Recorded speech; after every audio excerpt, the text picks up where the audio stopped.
reading glasses. Tanya got a kick out of the fact that I was getting old. So this morning I went to print up this really awesome talk that I put together, and of course, in pure Kelly and Tanya fashion, our printer was out of ink. So I'm going to be reading it off my phone, but that's okay because most of the people here, that's how I see you all the time is on the screen anyway, and so it's really not going to be any different, through Facebook and social media. So if you guys will bear with me as I stare at this, because it's going to be just easier to get through this just reading this. But I'm a storyteller anyway, so just sit back and let me tell you a story because it's been a heck of a one. I can say heck in church, right? Okay. Just checking. I'll repent later, it's fine. Okay. First of all, let me thank everyone for coming today. I hope everyone has caught some awesome Pokemon, and that there will be some Pikachus or Jigglypuffs or even more at the gravesite service for you. But just so you know, I get half of whatever you catch. That's the rules. And I'm sticking to it. You have no idea how much your support and just being here has meant to us. We've been overwhelmed by all the love and well wishes and the help. And to see how many people came here last night and how many of you are here today, it's beyond incredible to me. Being Tanya and I, we had conversations about death from time to time, because we're us.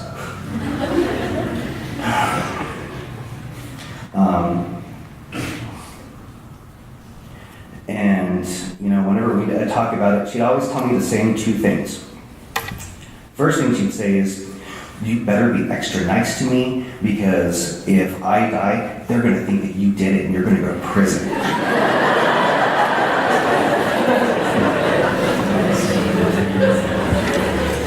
And the second was, she said, when I die, I don't think anyone's even going to show up. And so, thank you guys everyone for being here today because you have given me the greatest gift that any husband can give his wife. The opportunity to say, I told you so. See, honey, I told you so. And yeah, I'm going to hear about that one later on.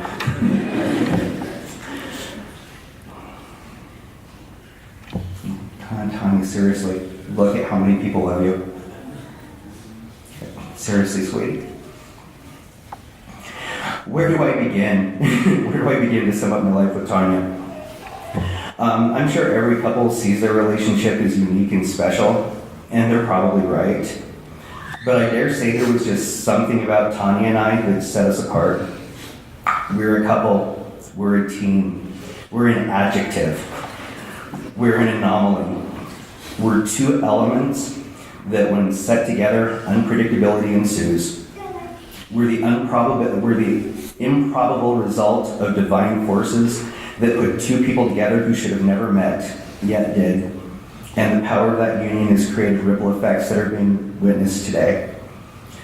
Not bad for a couple of teenage bratty kids that started out in really screwy ways. I suppose the best place to start is at the beginning. Ours wasn't a fairy tale, once upon a time, love at first sight story. Ours was more of a once upon a midnight dreary, Edgar Allan Poe, Tim Burton movie meeting. We were both as was mentioned, we were both part of the goth scene of Salt Lake, and thank you guys so much for being here today. It's awesome. I've been trying to get you guys in church for years, and I'm loving it.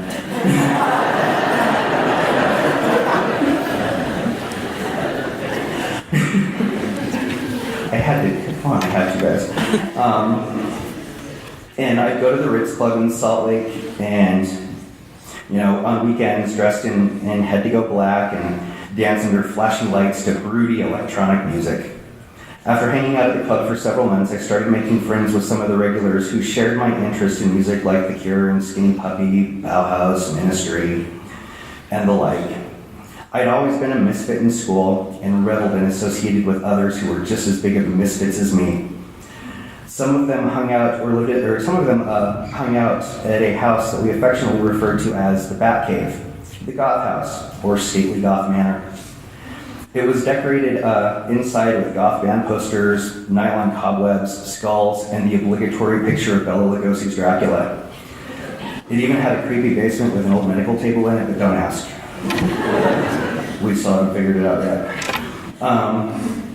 The Susie and the Banshees concert was coming up, and my newfound crew of morbid miscreants invited me to meet them at the house before the show where we could get all gothed up and go to the concert together. So I showed up that afternoon for the concert and was introduced to all the vampire denizens who lived there. One of them was a short, spiky-haired girl named Tanya. You know, were there sparks and fireworks when we met? Nope. Was it love at first sight? Definitely not. However, later, Tanya told me that when we first met, 3 things ran through her mind. First, Kelly's a guy.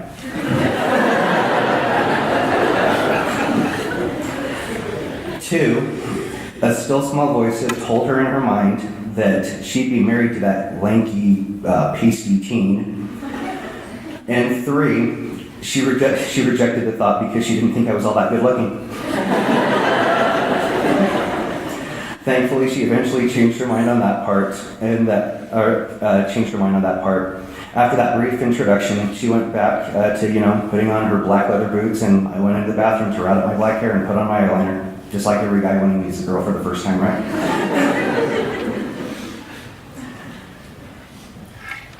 Okay, everyone who knows me knows that I'm a terrible, incorrigible flirt. Valentine's Day was coming up, so I bought 20 black silk roses and brought them to the Rips and passed them out to all the girls in my group, so that way everyone would get a rose that day. I remember they all liked them, but what I remember the most was Tanya coming up to me and giving me a big hug, not saying anything and just walking away. There was something in that hug that I've never forgotten. In April, I was hanging out at the goth house after school, and yes, I think I actually showed up that day. And one of Tanya's housemates told me that Tanya liked me, but that she was too nervous to let me know. Yeah, high school. I guess that time she decided that I wasn't so hard on the eyes after all. I told the roommate I'd think about it. So after that, when I would go to the house, I started talking to Tanya more, and we talked about her growing up in Canada and her parents and her joining the church when she was 16 and coming down to live with her Uncle Cam and his family and just all about her moving into the goth house. She told me about her friend Bridget that had been killed a year before in a car accident. After about a month or so, one night we decided to go for a drive, and when we left the goth house, all the others asked us where we were going. And we just jokingly said, we're just driving up to Logan to go elope to the temple. No biggie. When we got back hours later, some of them were actually worried that we had. Kind of some foreshadowing there, come to think of it. Okay, now speaking of, there is something everyone needs to know because this has been talked about a lot. Couple things. Tanya and my relationship and marriage are based on everything that every good marriage should be based on. 3 big lies. Our whole relationship was built on lies. Sorry, State President. The first big lie, my hair color. When we first met, my hair was as black as coal, or as Trent Reznor says, as black as my soul. And we'd been dating for a few months, and she happened to see my driver's license. She said, "Who's that?" I said, "It's me." She said, "Wait, you're a redhead?" I said, "Yeah." Eyebrows. She said, "I swore I'd never dated a redhead before. That's not fair. You're false advertising." So that was the first lie. But, if it hadn't been for a $5 bottle of Miss Clairol, none of us would be here today. So it's amazing. And the second big lie is this. Tanya always felt insecure and inadequate about herself, even though she really shouldn't, because she was always freaking awesome. It's okay to say freaking. Guys, this is a Mormon funeral, but this is a Kelly and Tanya funeral, so we're trying to, keep things in. So she thought she could impress me by telling me that she'd met one of our favorite bands at a concert, Depeche Mode, up at a concert in Canada before we met. We've been married for a few years before she finally revealed the awful truth that she actually had not met. I was shattered. I'll get to the third line later on, because that's a good one. More than anything, let's see. Well, I'm in the right spot. More than anything, Tanya had always wanted to be a mom. She wasn't raised with her two half-brothers, so in effect, she'd been an only child. The poor thing did not know what she was getting herself into, and we had 6 kids. When I met her, she had this hobby of buying baby clothes.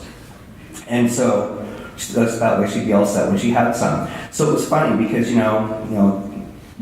other goths in the scene would show up to the goth house, and, they'd see all these creepy, kooky, mysterious, and spooky, altogether ooky, dark decor. Then, in the corner, there was a bunch of pastel baby clothes, all folded neatly. It was quite the juxtaposition. Some of our friends had already had babies at that time, and Tanya was always asking to hold and play with them. There was Avalon and Tori, 2 adorable little pink fluff balls who Tanya would just hold and play with. She'd also come and hang out with me at the high school daycare center where I had a class just so she could come and play with the babies and toddlers.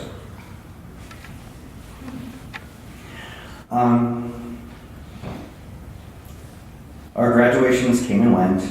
Me graduating from dear old Davis High School, and she graduating from East High, better known now as the place where High School Musical was filmed. We spent the summer hanging with our group of miscreants, going to concerts, going clubbing at the Ritz and at the newly opened Confetti Club, bonding more and more. When November came, we knew she was going to have to head back to Canada soon. Her student visa was up, and we didn't want to try and do long-distance relationships because those are annoying. So we just decided to get married. Yeah, why not, right?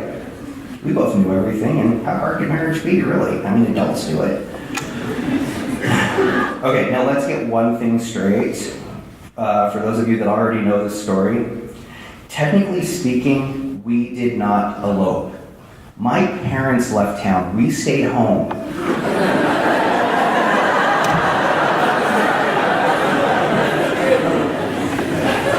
That does not count as eloping.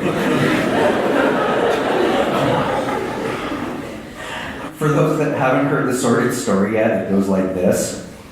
We wanted to get married on a Friday the 13th because, we're Tanya and Kelly and that's what we do. There was one coming up in a week or so, and if we missed that one, we knew we'd have to wait a few months for the next one, and that wouldn't work because you knew much longer Tanya would have before either getting deported from INS or from my parents. So us being the clever little teenage twerps we were, on a Tuesday we went to Salt Lake to get a marriage license so it wouldn't end up in the paper here in Davis County and my family wouldn't, figure it out. Sorry, I lost my place. I didn't want to know because, they didn't have any good reason to stop it. I mean, a couple of 18-year-olds with no job, no place to live, and only a car that Tanya owns. What could possibly go wrong? We wanted to get married in the church so people wouldn't think Tanya was marrying me just to stay in the country, because we'd seen way too many movies. So Wednesday, we came to the church, and I'm so glad we're staying right here now. So on Wednesday, we came to the church and asked Bishop Hansen, the most wonderful, excellent, misguided person in the whole wide world, who'd only been a bishop for a month or so, if even that, if he would marry us on that Friday. Now here's where the third lie comes in. We told him that my parents already knew about it, but they already had their plane tickets to North Carolina purchased, so they couldn't be there. Don't! And now we just found out we had to get first presidency permission to do it, so I lied to the prophet too. It still explains the last 23 years.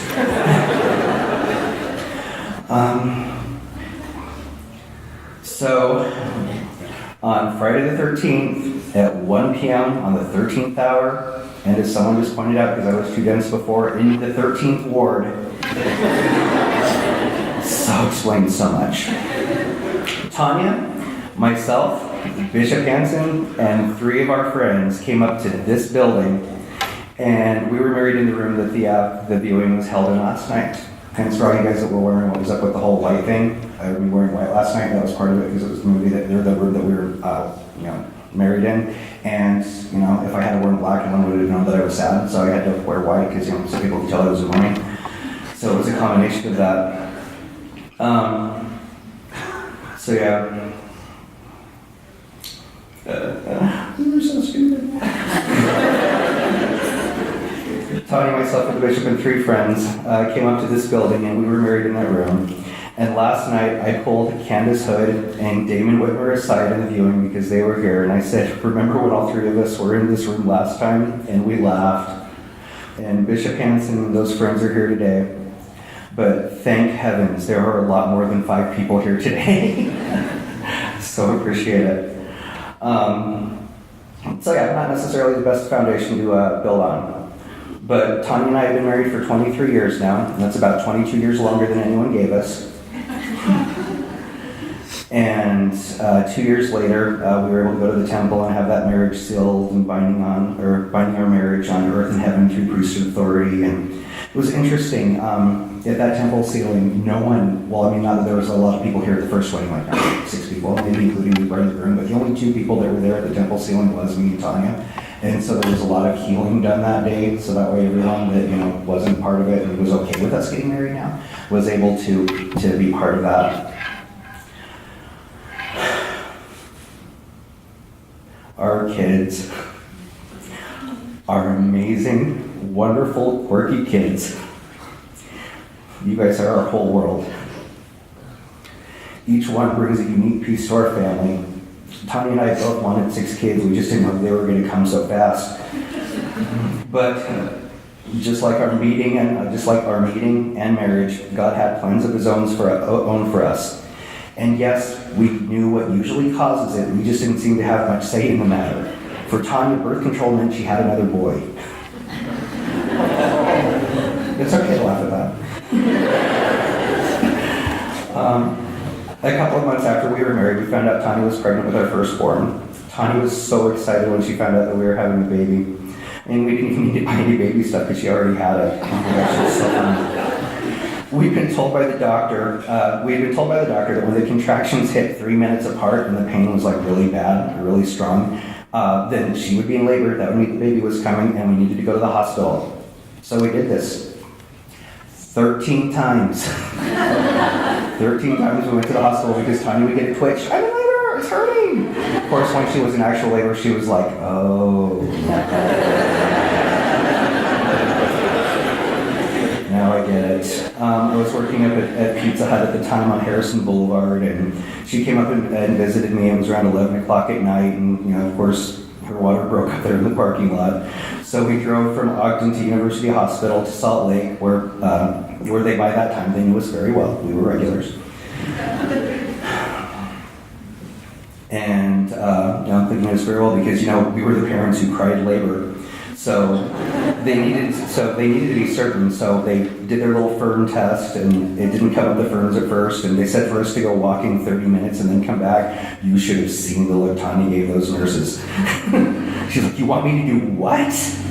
So we shuffled around the hospital, walked down to primary children's, and then came back up to the maternity ward. And when we got back there, the nurse said, "Oh, we saw the ferns about 5 minutes later. We're good. We can bring you in now." And Tanya was, "Oh man, you should have seen the daggers in her eyes after having to walk around. After 12 hours of labor, uphill both ways, and 50 feet of snow."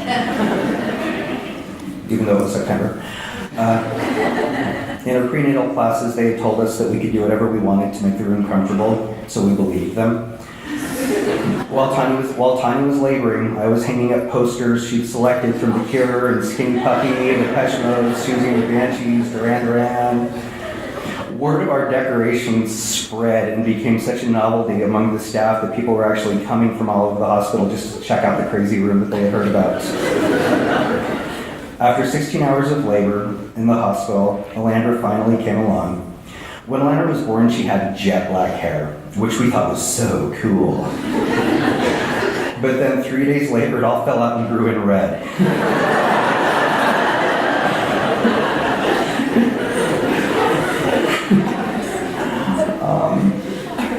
We decided that all the black, what had happened was all the black hair dye Tanya and I had been using all that time had just seeped in and colored our baby's hair in utero. And once again, Tanya had another false advertising moment. A couple of years later, we decided we wanted to have another baby, but Tanya was having trouble conceiving, so we looked to a fertility doctor. Whatever he did worked a little too well, considering 2, 3, and 4 were born almost in consecutive years. With second born, we decided not to find out what the baby was going to be because we wanted to be surprised. Let me repeat, we decided not to find out. However, Tanya was working at the same clinic her doctor, OB, practiced at, and during one of her lunch breaks, she just couldn't resist. She went in and had an ultrasound to find out what we were having. When we were having dinner that night, she let it slip that she found out, that little cheater. Oh, poor Tanya. Poor Kendra. 9 months later, Kendra was born. We love her to death, but she's an island of rationality and literalism, trapped in a sea of mine and Tanya's sarcasm and ridiculousness.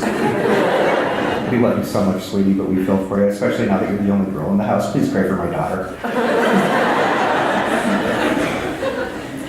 As I mentioned, whatever they did to fix Tanya worked a little bit too well because nearly 12 months to the day we were preparing for third born to come.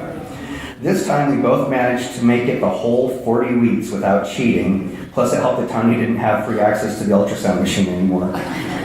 Tanya was supposed to have her labor induced on Monday. So Saturday when we were trying to finish up moving, because we've been moving into our condo over in Layton and get settled at the townhouse that we had there, and it was around 1 a.m. on Saturday night, Sunday morning, and we just finished putting our bed together and we're crashing. We hadn't been in bed for more than 30 minutes when Tanya blurted out, "You've gotta be kidding." Yep, the water broke. So we dropped the girls off at my parents and went to the hospital for our annual labor party. A day earlier than planned. Quincy always did things on his own timeline, so his birth wasn't any different. There was a couple of complications and a little Hoover vacuum action, but then Quincy was born, looking irritated that we'd interrupt his nap. And funny, it's the same look he still gets when we wake him up today. So there we were, 21, 3 kids, just like most people, right? We were at Tanya's 6-week prenatal visit after Quincy's birth, and Tanya was complaining that she was feeling like she was coming down with the flu. And her doctor came in and talked to us for a couple minutes and then asked, "So, what kind of birth control do we have you guys on?" She told him and then asked why. He gave us a look. She got a look.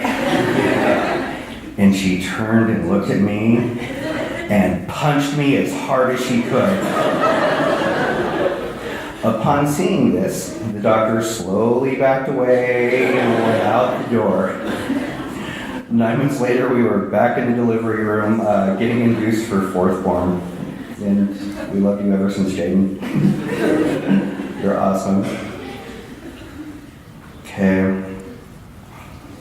With Colby. Man, Colby. Colby was one of our few planned kids where we actually meant to get pregnant. The year 2000 was coming up, and we thought it would be kind of like awesome to have a kid with double zeros in his birthday. Because we're OCD and that's how we think. That's how we decide how we're gonna have kids. If there's like gonna be a cool birthday with it. So on May 30th, 2000, we went to the hospital for what had become, at least at that point, an every other year event instead of an annual one. And Colby was broad-shouldered and was broad-shouldered just like he is now. And his collarbone broke during delivery, and the doctor told us that it wouldn't heal, but it might take a little bit of speed off his fastball, but it would be fine. He shouldn't suffer any lasting effects from it. So when we brought him to the church for his baby blessing, I included in his blessing that his collarbone would heal. And when we went to his baby checkup 2 weeks later, the doctor said that his collarbone was completely healed and fine. The Lord had healed Colby, and he's been a little miracle boy ever since. That brings us to 6th born. The boy with many names. So we decided to have one more kid because, we didn't want to end off on an odd number of kids because, odd number means odd kids, and there's that whole OCD thing again. So we just had it, but we just we had a heck of a time deciding on names when Tanya was pregnant with him. Tanya was demanding that we name him Liam, but I really didn't want to name him that. I hated that name for him because I was worried he was going to be born with bright red hair and he'd be called Liam the Leprechaun and people would ask him for his lucky charms. This is how my brain works, folks. So we argued over his name for months. Even on the way to the hospital to deliver him, we were still arguing about it. By that time I'd wanted to name him Brendan and Tanya was still heck bent. I cleared heck bent already, so it's fine. We were in church. And she was still naming him Liam. It got so heated on the way to the hospital, she was threatening to put father unknown on the birth certificate. Luckily, I got to it first. So as part of what's become known as the Great Compromise of 2002, we put the name Brendan Liam Kyle Bingham on the birth certificate. We both like the name Kyle, so that was the only thing we could agree on. Honey, Tanya, I love you. I'm not budging on calling him Liam. I'm still going to call him Brendan. Though at this point I'm like the violin player on the Titanic, but that's fine. But in honor of her and to show her that I love you, in the programs today he is listed as Liam Bingham. For her, you are welcome, Tanya. After Brendan, Tanya had her tubes tied. After 9 years and 6 kids, the baby breeding bonanza was done. At least we thought it was. Tanya loves being a mother and loves her kids. She also missed being pregnant, other than that whole labor thing. So when a very sweet woman and a friend of Tanya's mom approached her and asked Tanya about being a surrogate, Tanya didn't even hesitate to say yes. With that yes, launched one of the biggest adventures of our family has ever embarked on. And one day, if I ever finally get that darn book finished, you guys can read all about it. There are 2 funny stories, though, about the surrogacy that I'll tell you today. The kids were all pretty young when Tanya was doing it, and we knew they were going to have a hard time understanding Mommy having a baby that wouldn't be staying with us. So we tried to explain it like a couple mixed a cake batter of their own and was baking it in Mommy's oven.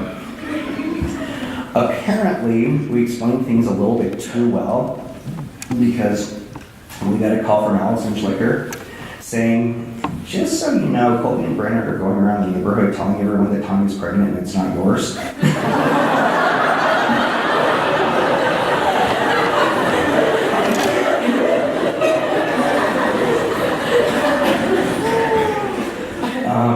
Another funny story with the surrogacy was when she delivered that beautiful baby girl, who's 9 now.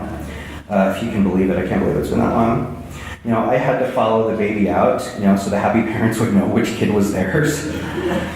And after the hugs and congratulations on their new baby, and the mom just looked wonderful after having her new baby and all. I walked back into the OR so I could be back there with Tanya. But when I went walking back into the OR, the desk nurse stopped me from re-entering. I told her I wanted to go back in with my wife. She said I couldn't go in with her, that I needed to go with the baby. I repeated that I didn't want to go with the baby, I wanted to go back in with my wife. The nurse once again blocked my way and said, you can't be in there, you need to go with the baby. So I finally said, in a very harsh tone that only my children and a few other people have heard from me, look, I don't want to go with the baby. It's not my baby. I want to go with my wife. The awkward, bewildered look on that nurse's face was priceless. And I must have said it loud enough that they could hear me in Tanya's delivery room because the nurse came running out quickly and said, it's okay, you can come back in. This is a different situation. You're darn right it was. And they were going to be here today, but unfortunately they weren't able to. But the other funny thing is it was just so funny. They're a couple from the Middle East, and it was just so funny seeing this little brown baby getting pulled out of my pasty white wife. And so it's a good thing the doctors know, because there would have been all sorts of awkwardness during that trip. Most of our 23 years together was the usual routine, going to our kids' activities, paying bills, and simply living. But it was peppered with crazy adventures that gave us delusions of being exotic. Whether it was the non-eloping, the surrogacy, the epic trip to England and Ireland that earned me the Husband of the Year awards, all of it was all inspired by Tanya. Every adventure was all about her, and I don't foresee my life being as interesting now until our intermission is over and we're together again. A lot of people talk about our amazing love story that me and Tanya had, and this kind of made us giggle because we were like old married couple, which we were. Whether it was money or Christmas or the nasty 13-year-old girl music she started listening to, or where to live or what to buy, we argued a lot. And just out of principle, whenever she'd defriend me on Facebook, just on principle. So you could always tell when we'd made up after the fight because, Facebook would let you know, Kelly and Tanya are now friends. Tanya had a crazy amount of talent when it came to crafts. She used to paint ceramic figures, wooden cutouts, and she has an unholy amount of scrapbooking supplies. Her talent, though, that seemed to fascinate everyone, though, was her bath towel folding skills. It was funny because ladies from the ward would come over to visit Tanya, and she said they'd be folding towels, and they gawked at just how tight and precise they were. And the Relief Society president told her that she was going to have Tanya come teach a lesson on proper towel folding. It was quirky and cute, just like Tanya. Tanya's other talents were matchmaking. She had a knack for knowing which friends to set up, and there are some couples here today and that were here last night that owe their marriages to Tanya. And she loved animals too, to the point where, oh my gosh, it would drive me nuts. She'd cry whenever she roadkill, and we'd be watching a movie and 100 people could die, but one little squirrel gets hurt, and oh my gosh, she was in tears for hours. Tanya and I loved going to concerts. It had been 70 or so since we met. She complained about some of the shows because she was always too short to see, so a lot of the concerts we saw, all she saw was the band's foreheads. But despite her shortcomings, it was always fun trying to meet the bands afterwards to get pictures and autographs, and she was happy to meet when we got to meet the lead singer of Snow Patrol, the singer Andrew McMahon. She hugged both of them so tight, and when we met Peter Murphy, he was flirting with her, and it was so cool. Peter Murphy was flirting with my wife.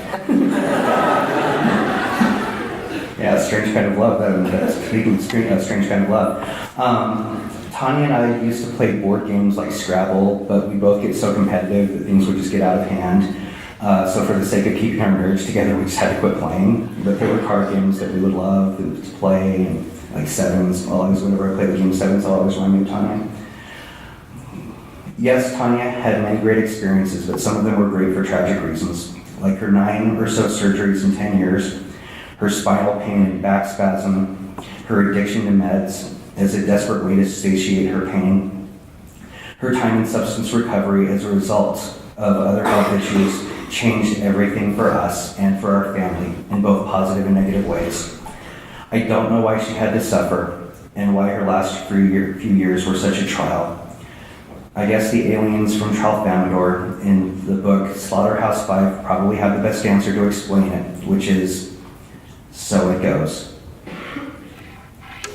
In James 5:11, it reads, Behold, we count them happy which endure.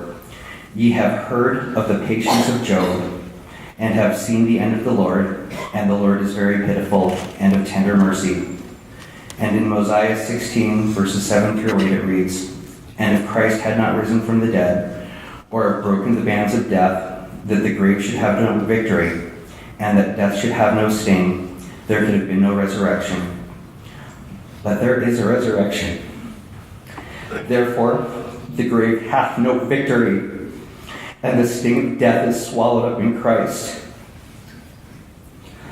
I believe that because of the binding and sealing power, priesthood authority of Jesus, and that because of his infinite atonement and resurrection, that Tanya has been, is now, and will always be my beautiful wife, and that she will always be the mother to our 6 children.